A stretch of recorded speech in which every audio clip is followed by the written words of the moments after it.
Master जी गीत बजावत हूँ। कौनो मेहरारू कमन से धू मन जोग मिल गल, अपने सखियन से पढ़ाई करत रह। का कहतल मास्टर, हम तो तोर गैली हो सुनर बर पौली हो,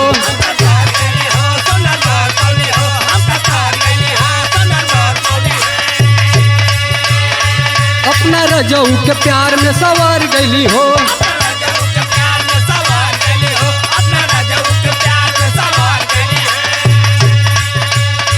हम तो तोर गैली हो सुनर पर पौली हो, अपना रजऊ के प्यार में सवार गैली हो। ए खुशी रहे लगावा रे सखी पियवा दुलारे, आय हाय रे सखी पियवा दुलारे, आय हाय रे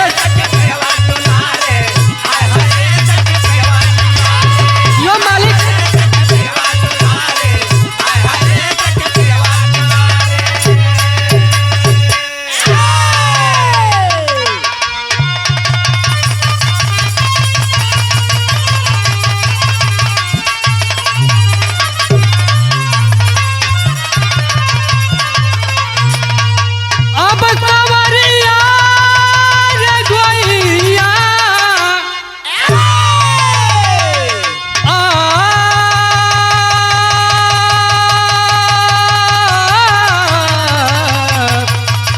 भोले बाबा जोगिया हो राम,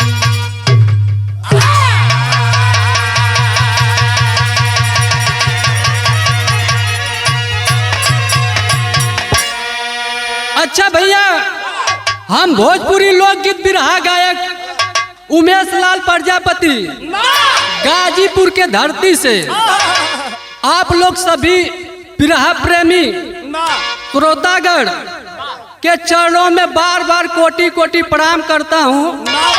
आप लोग के बीच में एक बिरहा भेज रहा हूँ। आशा ना पूरा विश्वास है कि आप लोग एक बिरहा के पसंद करेंगे।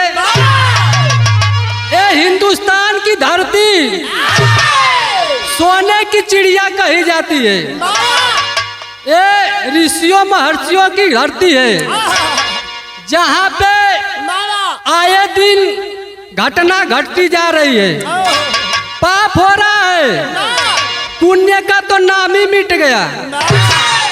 ऐसी घटना है कि सुनकर आपका दिल दहल जाएगा। कवि जी नारी के ऊपर 4 लाइन भूमिका लिखना, नारी होवे के कैसन चाहिए, कैसा मास्टर। पति के लिए सती होती है नारी, मान परमेश्वर निस दिन पूजा करे, हर सुख दुख में साथ देती हमेशा, कोई काम जो कि न दूजा करे, मान सम्मान को बढ़ाती है नारी, नर को जो कि पैदा करे, कुल के मर्यादा में दाग लगाती है नारी, नियत जिस दिन उसकी गलत राह धरे।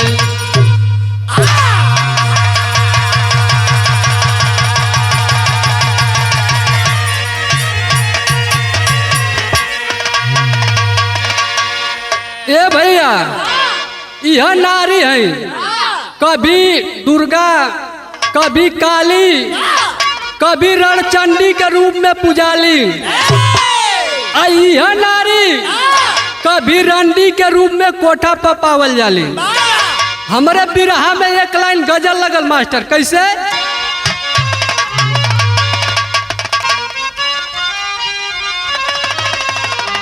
ओहो, हमारे मास्टर हुआ गजल बजावत मन, कौनो लड़का लड़की में प्यार रहल, लड़किया जब सटल तो लड़कवा भाव खाए लगल, लड़किया कहल सुनो अभी भाव खा रहे हो ना, कहल जाला ना मेहंदी रंग लाती है सुख जाने के बाद, बीबी याद आती है रूठ जाने के बाद, जितना छटकत हुआ ना चल जाए तो कुल बटूर जाइबा, कहत लड़की का मास्टर।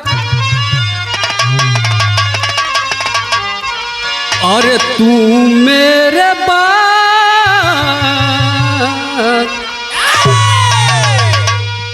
अरे तू मेरे बात मोहब्बत को तरस जाओगे।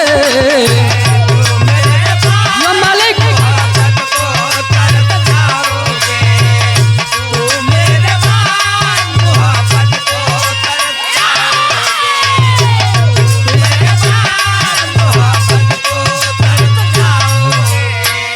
लेकिन गजल से बढ़िया बिरहा में कवि जी भाव देते हैं ये देश दुनिया के देख के का कैसे करोगे,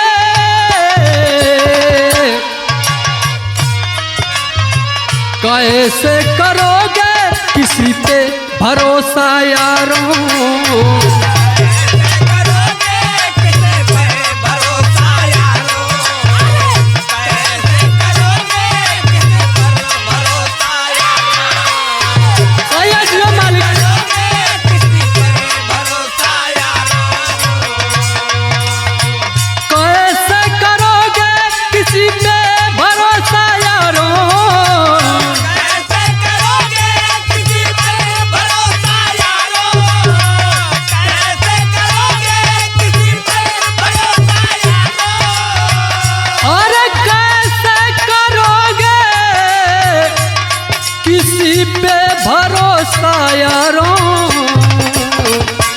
गैर को छोड़ो, गैर को छोड़ो अपने भी देते धोखा यारों।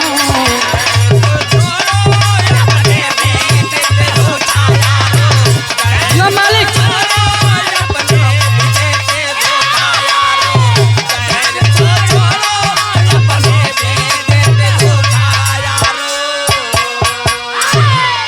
ये जमाने में झूठ के तो से बोली जे करे पर ज्यादा विश्वास है, धोखा के दे ही जे के आपन समझवा। हमारे बिरहा का कहानी का शुरुआत भइल कैसे मास्टर नजम लगल।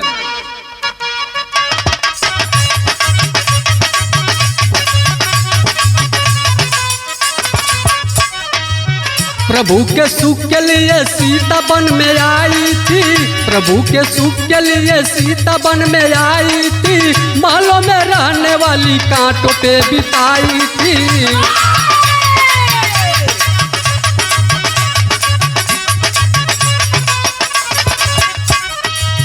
पत्नी है लायक तो पति का मान सम्मान बढ़े, है न लायक तो खतरे में उसकी जान पड़े।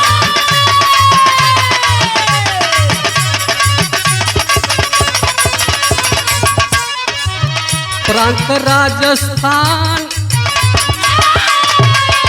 प्रांत राजस्थान भरतपुर की कहानी है, प्रांत राजस्थान भरतपुर की कहानी है, हर प्रताप शर्मा की गरीब जिंदगानी है।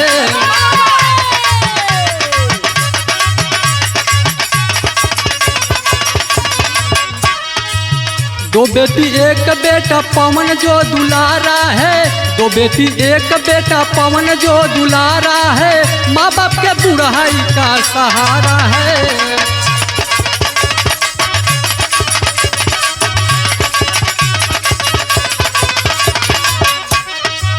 सुख दुख के दिन अपने परिवार में बिताते थे, सुख दुख के दिन अपने परिवार में बिताते थे, करके मजदूरी अपने बच्चों को पढ़ाते थे।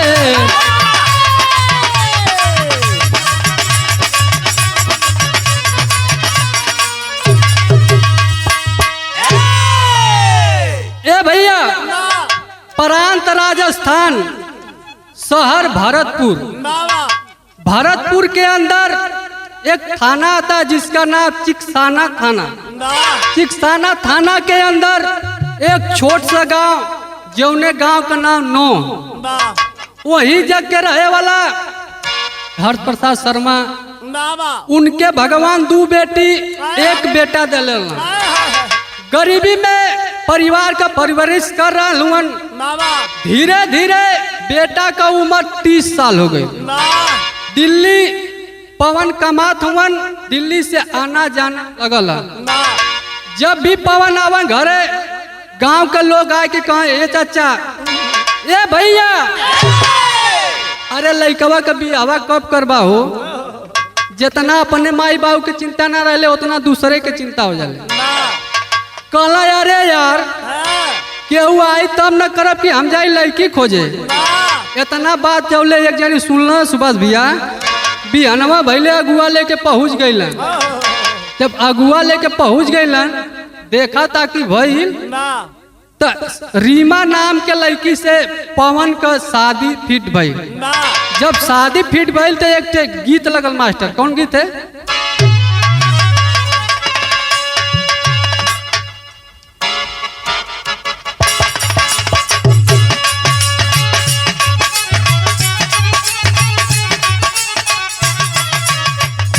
इहो कौनो लड़का लड़की के बात, लड़का लड़की में प्रेम बा। बड़ा बड़ा वादा कैलस लड़का। जब पेट भर गल ना तो लड़किया कहलस कि ऐसे चोरी छुपे कब तक मिलल जी। बिया कल होती जात एकदम लाइसेंस मिल जाए जहाँ मन कर तहाँ घूमती जाए। लड़कवा बहाना बनावत है का मास्टर।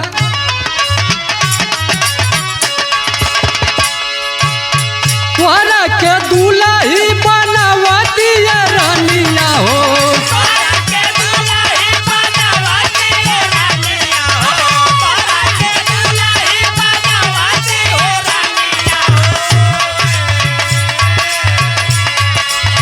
तोहरा के दूल्हा ही बनावती रानिया हो। रह तू जतिया हमारा ये सोना।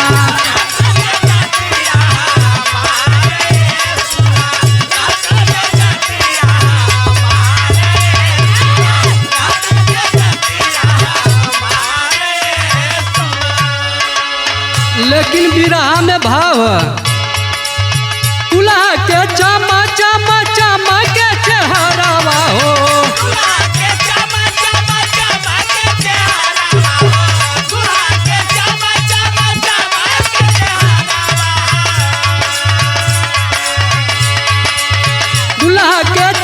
चमा चमा के चेहरावा हो। माई के ना खुशिया समाये बाबू।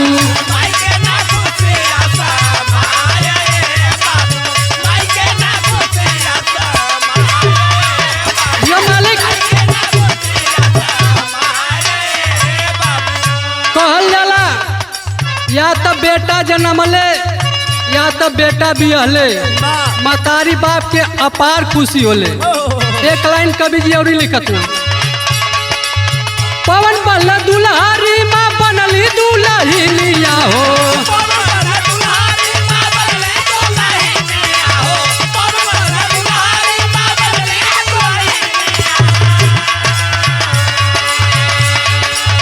पवन बल्ला दूल्हा रीमा बनली दुल्हनिया हो। मड़वा में होला मंगल चार ये बाबू।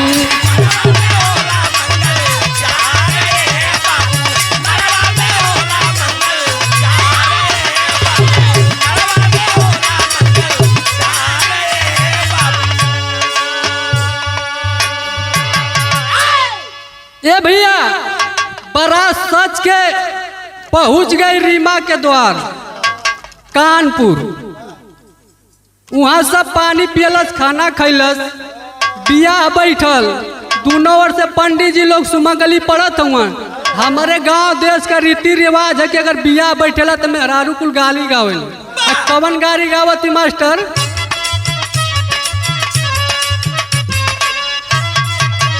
मेहरारू कुल है गाली गावती। का गावली? दुल्हा के बहिना चिनार बाजार घूम राती में।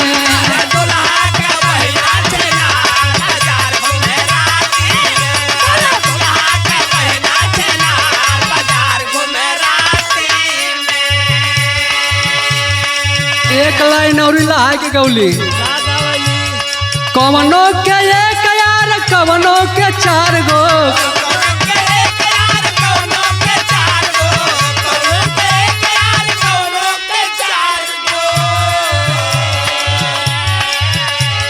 कवनो के एक यार कवनो के दूगो कवनो के चर चर भतार बाजार घूमे राती में।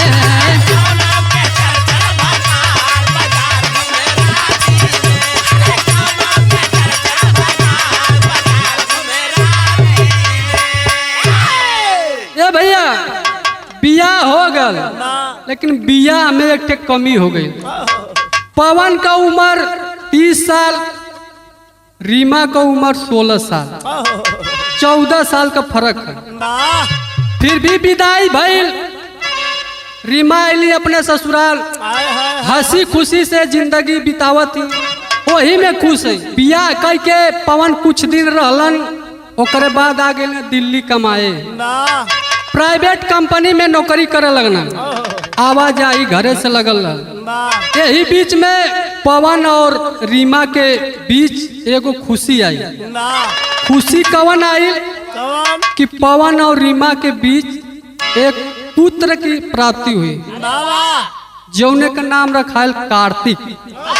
कुछ दिन समय और बीतल, 2 साल, फिर एक खुशी आई, एक बिटिया का जन्म हो, लक्ष्मी आई घर, जौने का नाम रखाल कृतिका। ए भैया पवन फिर चल गए ने दिल्ली कमाए, रोज जाए काम पे। सुबह भैया 12 घंटा काम करके हमें खाना बनावे, खाए सुतम 12 बज जाए, फिर सब रहे उठे 5 बजे, फिर चल जाए। आजू बाजू में कुल परिवार वाला रहा, देख के उन्हों के मन ललचे लगल। एक दिन फोन करके अपने बाबूजी से एक बात कर, यहाँ एक गीत लगल मास्टर, बड़ी मिजाजी गीत है। जो मालिक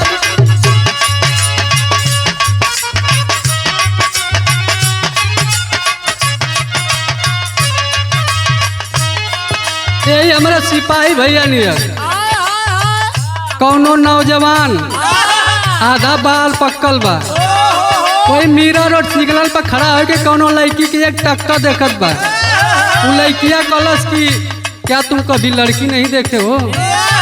कहना देखले है लेकिन तोहरे में जवन चीज बा दूसरे में ना नबा हो। तो हाथ में का गजब के रूप तोहार, गजब सूरतिया तू पवलू ना हो।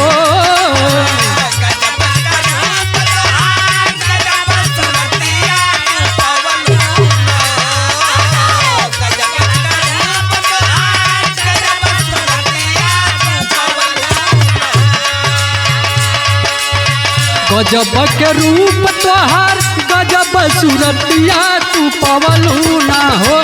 रानी हमके दीवाना बनवलू ना हो।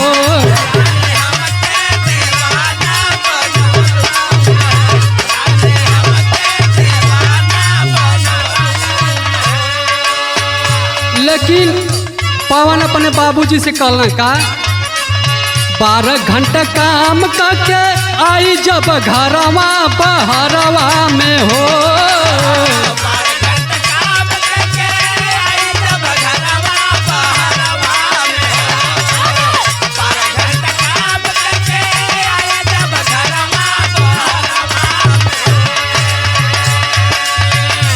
घंटा काम करके आई जब घरवा बहरवा में हो। पापा लागे नाही मनवा बहरवा में हो।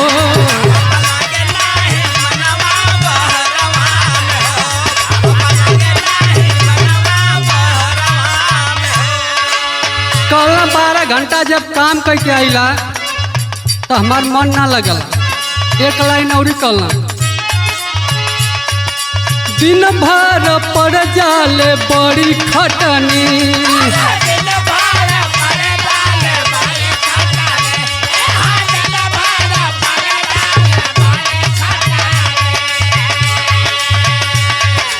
ओ के राम जकरा साथे पतनी।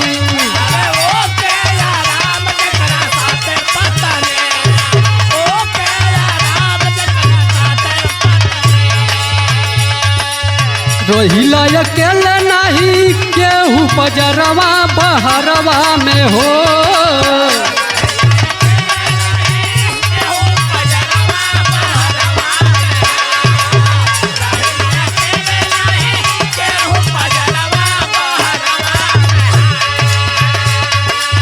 रहिला अकेले नहीं केहू बजरवा बहरवा में हो, पापा लागे नहीं मनवा बहरवा में हो।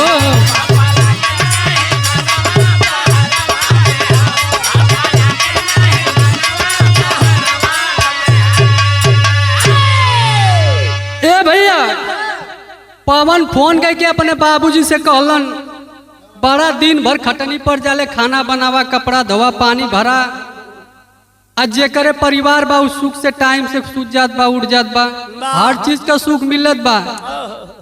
पापा हम सोचा थी कि अगर रीमा यहाँ आ जाती तो हमहू के तनी सुख हो जात और शहर में लड़का भी पढ़ाई भी अच्छी कर लेता। पापा कहलन, ए भैया बतावल जाले कि बेटा बेटी के खुशी में ही बाप मतारी के खुशी होले। बाबूजी कहलन, एमा कौन बात है, लिया जा। पवन टिकट करौलन, अइलन गावे, रीमा के लेके चल गई। अपन टाइम से भोजन कपड़ा पपड़ा धोए के कुल मिले लगल, अपन दिन बीतत बा। यही में एक दिन शाम के टाइम पवन काम करके जात में घरे, तब तक रास्तवा में उन्हीं के पड़ोसी भोला उर्फ भागेंद्र, बचपन के दोस्त मिलन, नमस्ते प्रणाम भयल, चाय पानी भयल, दोस्ती इतना आगे बढ़ गई, इतना आगे बढ़ गई जौने का कोनो मिसाल ना है। कितना आगे बढ़ल, यहाँ एक लाइन गीत लगल मास्टर।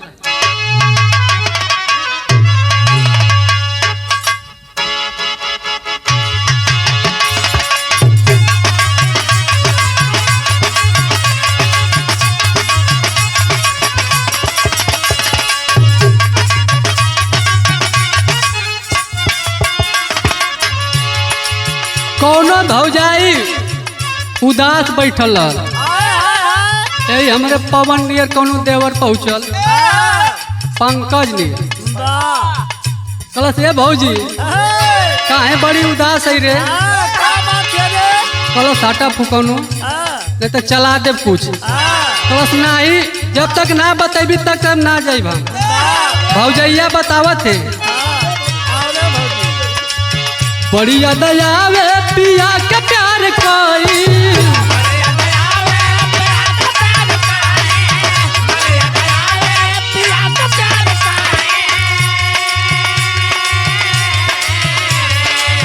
रतिया रतिया पहाड़ दिन भाई,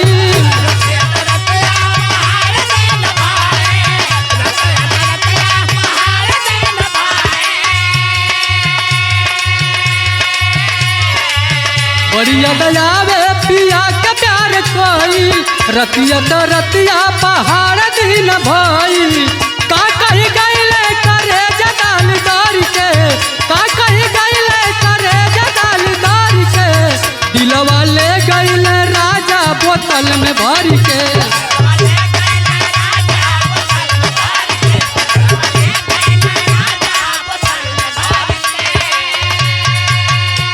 लेकिन पवन और भोला के दोस्ती में का बता, पवन भोला के दोस्ती बढ़ी गई, पवन भोला के दोस्ती बढ़ी गई, पवन भोला के दोस्ती बढ़ी गई।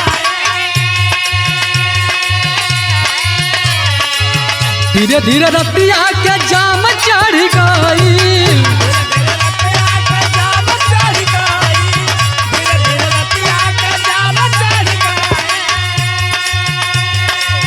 पवन भोला के दोस्ती बढ़ी गई, धीरे धीरे रतिया के जाम चढ़ गई।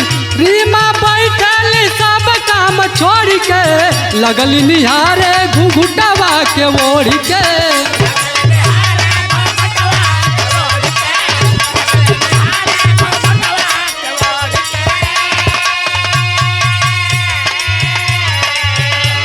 पवन और भोला का दोस्ती इतना बढ़ गई कि लगला लोग देसी टॉनिक लेवे, जवन के तुरंत जाले तुरंत फायदा करे। पहले तब बहरे पिया ताला लोग, धीरे धीरे घर में जाए के पवन के पिए लगला। जब भोला और पवन बैठ के जब दारू पिया तो जो रिमवा बा पवन का दुल्ही केवड़िया कुनी बैठ के एक टक्का कभी भोला के देखा था कभी पवन के देखा।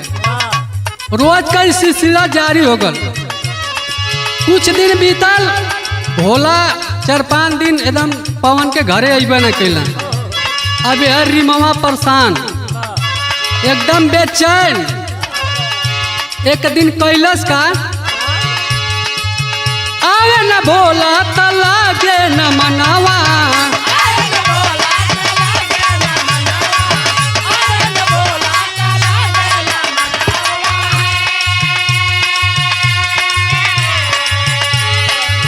एक दिन फोन से बोलावली भवनावा। एक दिन फोन से बोलावले भवनावा। एक दिन फोन से बोलावले भवनावा। लूट लली माँ जाता नहीं आके जोड़ के, लूट लली माँ जाता नहीं आके जोड़ के, लगली निहारे घुघुटावा के ओढ़ के।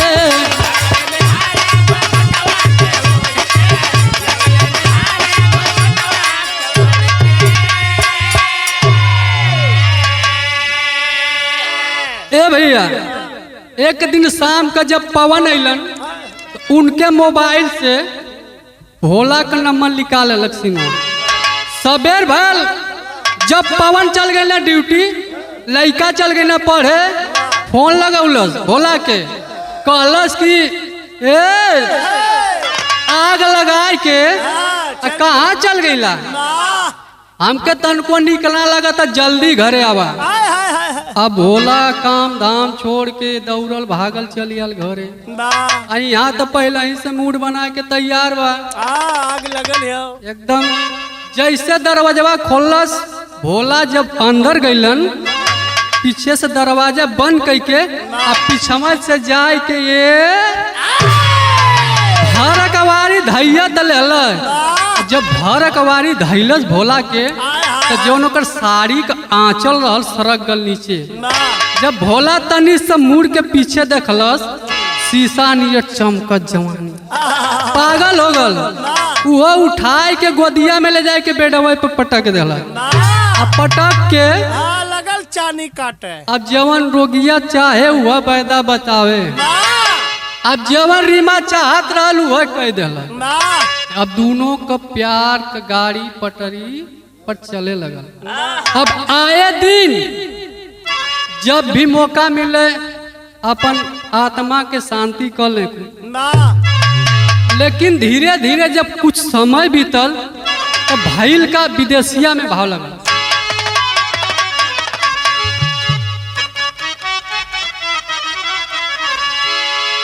कुछ दिन बाद तबले आइल महामारिया हो, पूरा देशवा में फैलल कोरोना के बेमारिया।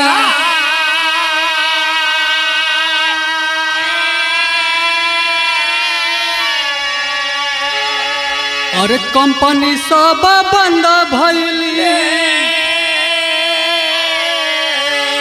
बढ़ल परेशानिया हो। अरे सजना के साथ गाँव अली हो सजनिया।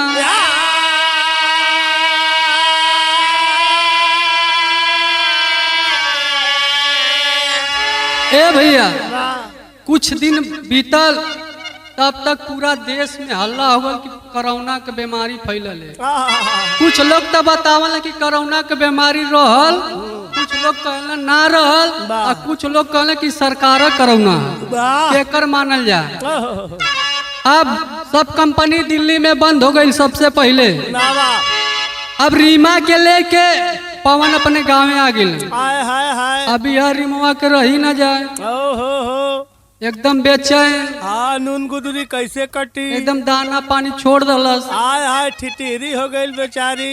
एक दिन भोला के फोन लगाए के कहलस, हाय हाय का कहलस, भोला के बतावन लागे, अरे याद तो हर सतावे लागल, अरे या बना ही निकलागे हमें दाना पनिया।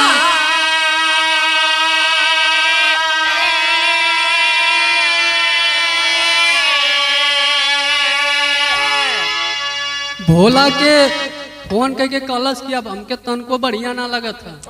अगर जल्दी कोनो उपाय ना लगी बा तो हम जोहर खा के मर जाये। भोलवा कलश किए जान ऐसे मत कहने, उससे पहले वह मर जाये। हम उपाय लगावत थे। भोला तुरंत गाड़ी पकड़ा वहां से आइल घरे। दोस्त रबा कल पवन का केहू समझ ना पौलस, औरत से नींद वाली गोली लेके चली आई। अब सबके नींद वाली गोली दे के और रात का फिर हुआ काम चालू कर देना। अभी रोज का काम होगा। जब तक भोला घर पे था तब तक यही सिलसिला चलता रहा रोज। फिर कुछ दिन बीता, भोला फिर दिल्ली चल गई। फिर 2-4 दिन के बाद एक मन लगल लुतुराए। फिर मैसेज कैलस कि अब मैं नहीं रह पाऊंगी, अगर जल्दी नहीं आओगे तो मैं खुद चली जाऊंगी।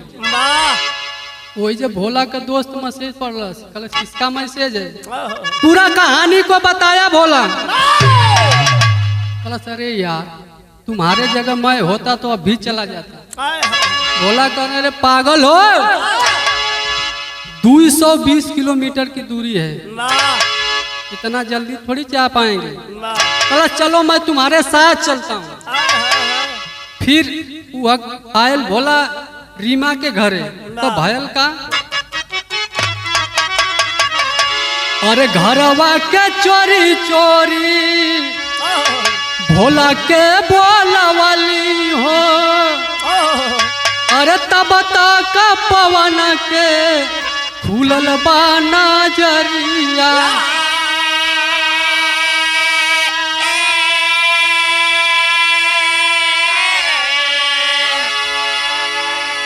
ए भैया भोला आयल, फिर से वही काम की। रीमा सबको नींद की गोली दे दी, सब खो गए। एक चरपाई पे पवन और उसका बेटा सोया है, दूसरे चरपाई पे रीमा और वो छोटी सी बेटी 2 साल की सोई है। जब सब सूत गल तो भोलवा के फोन कैलस रीमा आयल अंदर। वही चरपाई के दोनों बीच में जो जगह रहल वही पर अपना काम चालू कर दिए, संबंध बनाना चालू किए। तब तक पवन का नजर खुल गई। जब पवन ई दृश्य देखलन एकदम आग बबूला हो गई।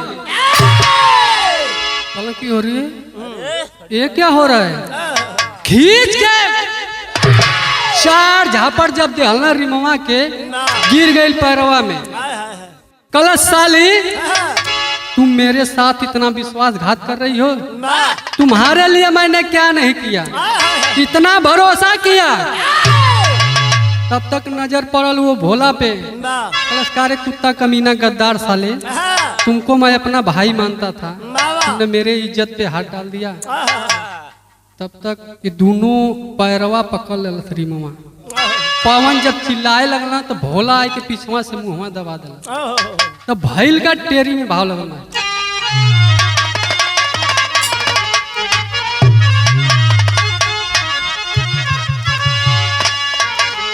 अरे विश्वास वाली डोरी टूट गई, अरे विश्वास वाली डोरी हो। तो विश्वास वाली डोरी टूट गई तो अपने जान की दुश्मन भैली अपनी गोरी, अपनी गोरी, अपनी गोरी।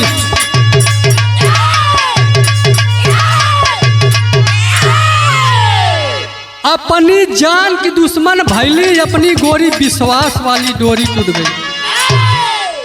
ए भैया अब रीमा भोला मिलके पवन के मारे के उपाय करे लगल।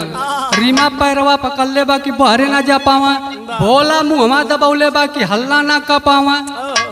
पवन जब जान गया ना बाबू कि अब हमारा प्राण नहीं बचेगा, तो हथवा जोड़ के रीमा से एक बात कलश सारंगा लगल। मास्टर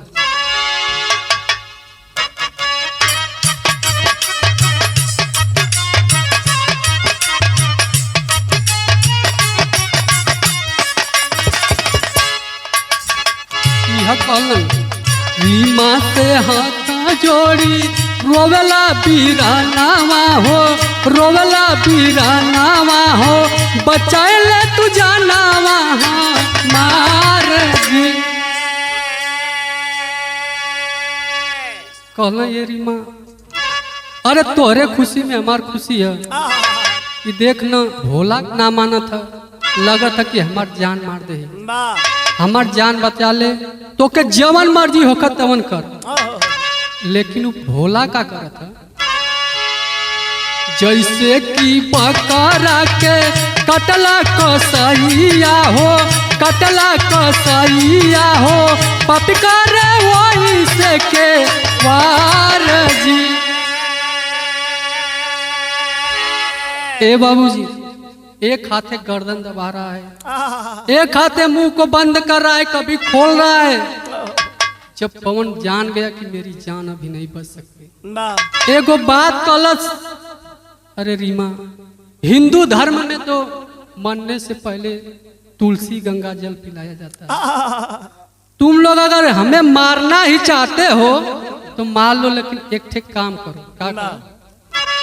पवन के बरसे लागल झरझर नजरिया हो, झरझर नजरिया हो, तनी दे तू पानिया पियाए सी। कलम बहुत तेज प्यास लग, एक लोटा पानी पिया दा करे बाद तोहन के जवन मर्जी तेवन हमारे साथ। लेकिन न वो पापिन सुने न वो पापी सुने। हुआ क्या मास्टर? इतना कहता बंदा भैली नजरिया हो, भैली नजरिया हो, सुगना भैली बफरार जी। ए भैया भोला और रीमा मिल के पवन की नटई को एक गमछा से कस कर दोनों ओर से खींच दिए। ए बाबूजी मुंह से प्राण निकल गई, जिभिया बाहर आ गई, अखिया खुली की खुली रह गई। पवन जैसे कीरल धरतिया पर तो पपिनिया कहत का है भोला से पापट लगा। अरे निहारला का तू सूरतिया रतिया बाकी बा, ठिकाने लगा दा इनका लसिया रतिया बाकी बा।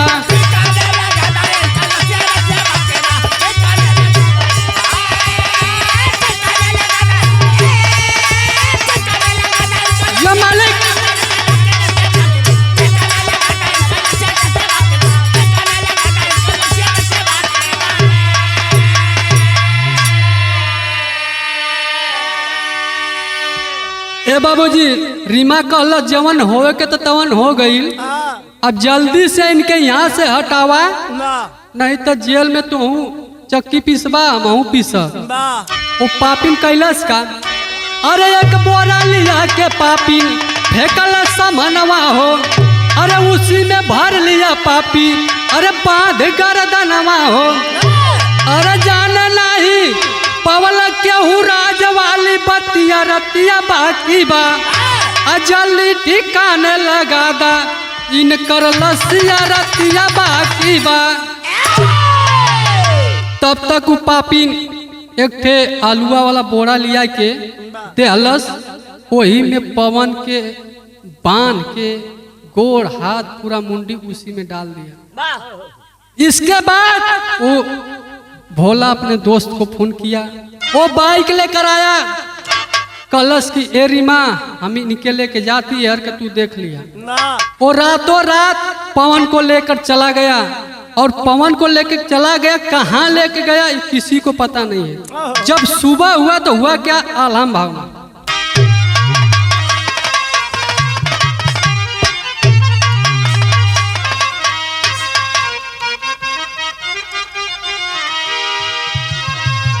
अरे करे लगलती आदमी घटले घटनवा बाबू,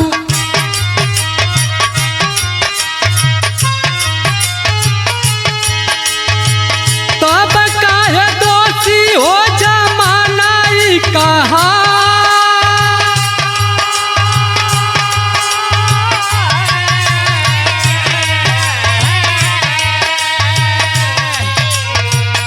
भइल जब भोरा तब बाबू आई गईले भैया।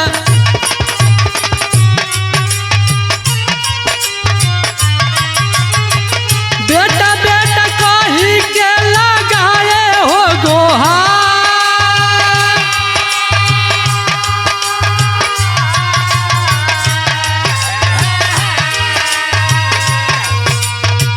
तब तक अंदर से चलल बाप पिनिया बाबू।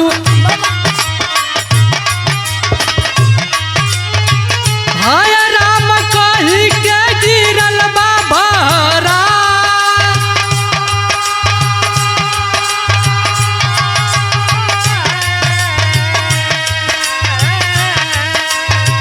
पुलिस प्रशासन जब पहुँचल पवनवा भैया।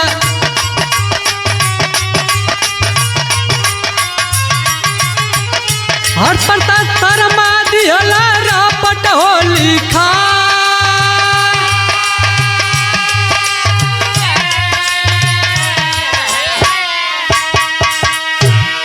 ए भैया जब भोर भाई पवन का बाबूजी हर प्रसाद शर्मा बेटा बेटा कहत दुअरवा से जात हुआ तब तक अंदरवा से पपिनिया दौड़ल आई।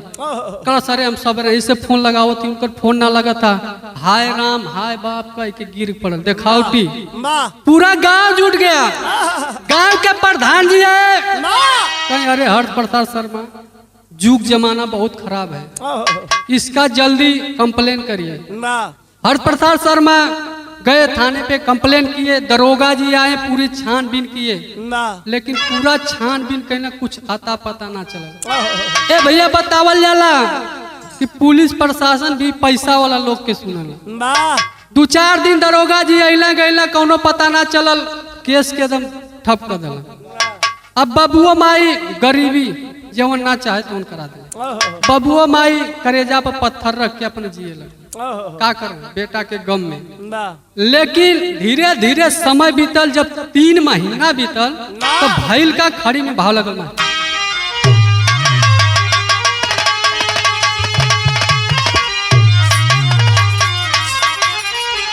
अरे एक दिन रूम में लाइट जरल बरतिया तो सूतल रानी रीमा हो लगा के छतिया।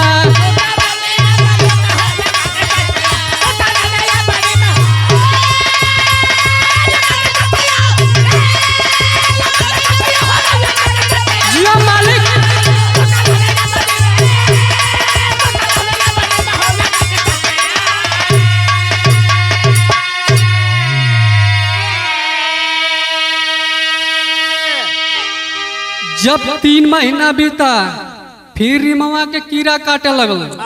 फोन कह के भोला के जब बोलौलस। एक दिन राती का रूम के अंदर 1 बजे रात को जब लाइट जरत रहा पवन के बाबूजी उठे और किया क्या। अरे खिड़की से हर प्रसाद शर्मा पूरा देखला दस्तान हो। अरे तब तक जान गई रीमा हो ही परेशान हो।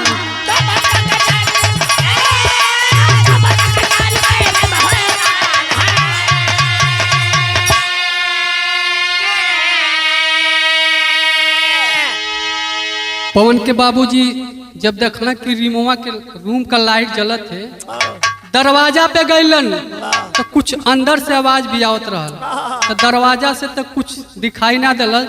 जब गए ना खिड़की के पास तो वो खिड़की के जो कोई भी खिड़की हो थोड़ा जगह था बीच में, वहां से जब देखे तो उनकी जो बहू थी जिसको अपने बेटा बेटी से ज्यादा मानते थे। दरोगा जी उसी टाइम बोले थे कि थोड़ा इनसे मुझे पूछ जांच करने दीजिए। लेकिन उसी टाइम हर्ष प्रसाद शर्मा मना कर दिए कि नहीं मेरी बहू ऐसी नहीं है, वो ऐसा काम ही नहीं कर सकती। जब अपने आंख से देखलन तो एकदम पागल हो गए। तब तक रिमवा के मालूम पड़ गल कि हमके केहू देखा था। रूम का लाइट बंद करके खिड़कियां खोल के देखलस। अरे बाबूजी आपसे मेरी ये उम्मीद नहीं थी कि आप ऐसा करेंगे, आप तो हमारे धर्म के पिता है। पवन के बाबूजी कहला अरे कमीनी रंडी साली, तुमसे भी मुझे ये उम्मीद नहीं थी कि तुम ऐसा करोगी। ना आज मेरा बेटा नहीं है तो तुम ये सब कर रही हो। तब तक का भाई, अरे तब तक भोला आके बोला है चिल्लाई, अब तोहरा बेटा के जैसे दिहली मुआई।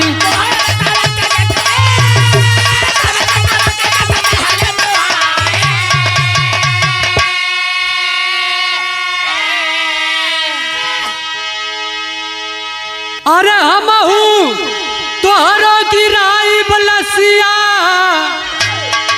तो सूतल रानी रीमा हो लगा के छतिया।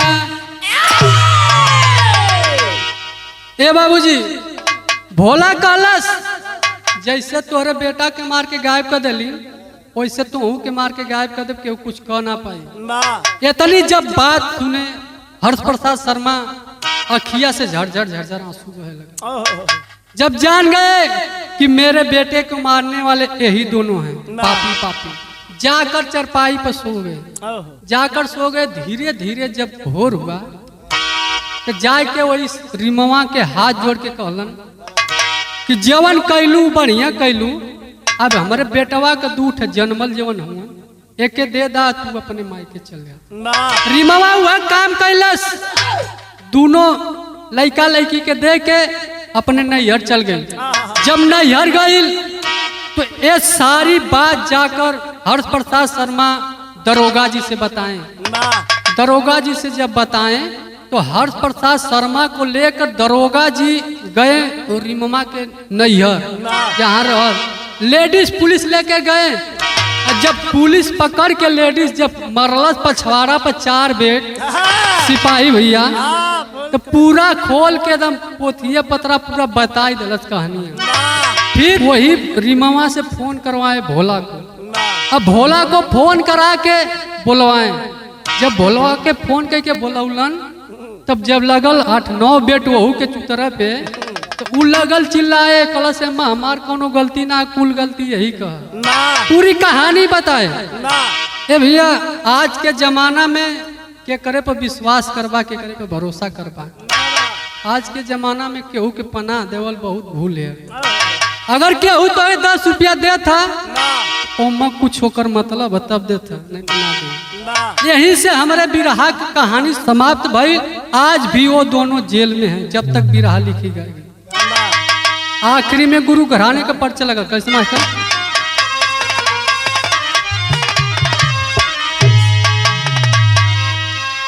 गुरु बिहारी गुण गणेश, गुरु रामलाल गुण गा के स्वर्ग बचा चंद्रिका, कभी बच्चन से प्रीत लगा के हो।